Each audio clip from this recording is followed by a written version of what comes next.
Gonna process some wax today. I'm gonna show y'all how I do it. So I have just a propane double burner. I have a pot that's usually pretty dirty, but it doesn't matter with this process, and I fill it with 2 or 3 inches of water.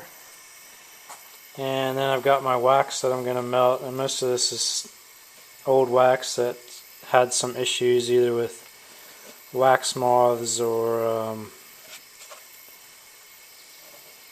some sort of pest that I just don't want to reuse it, or I don't want to store it for another season. So I'm just going to melt it down and turn it into candles or something nice. So I don't use foundation, so it makes it easy to just break it out. And throughout the season I'll save all the wax that I clean out of my hives and save that in a bucket and try to keep it away from wax moths. And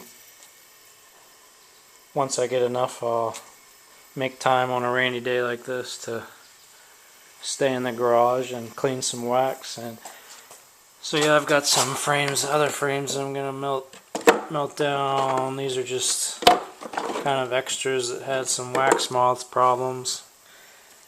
Here's some balls of wax that I've been saving. This one's actually from my ears. Just joking. Here's a cleaner one. And these are really dirty ones.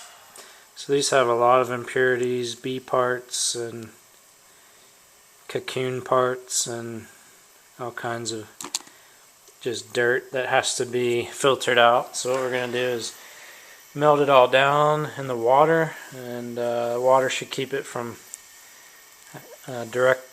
buffer the temperature. And then we're going to strain it to get all the gunk out through this mesh strainer, and then we'll probably strain it another time or two through a t-shirt or some sort of material like that.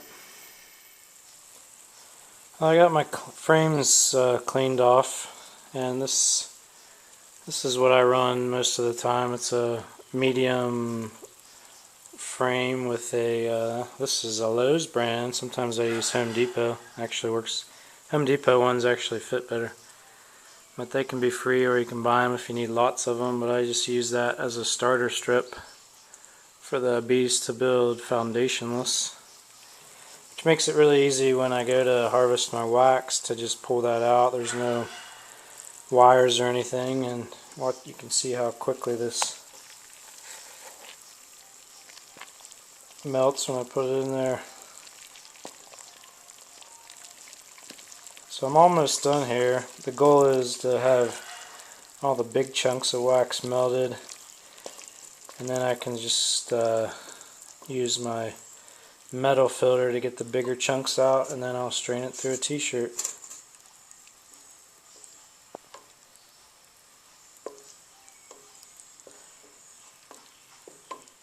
So I went a few rounds with this metal filter and got a lot of the nasty bits out. There's some right there, but I still got it nice and hot. And the next stage right now is I'm going to go pour it out through this t-shirt on into this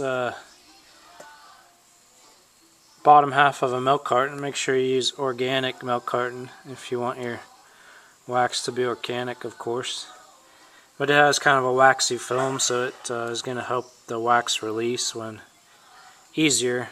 You could use anything really for that, but I won't be able to get this on camera because I don't have a helmet cam, and it's just me right now.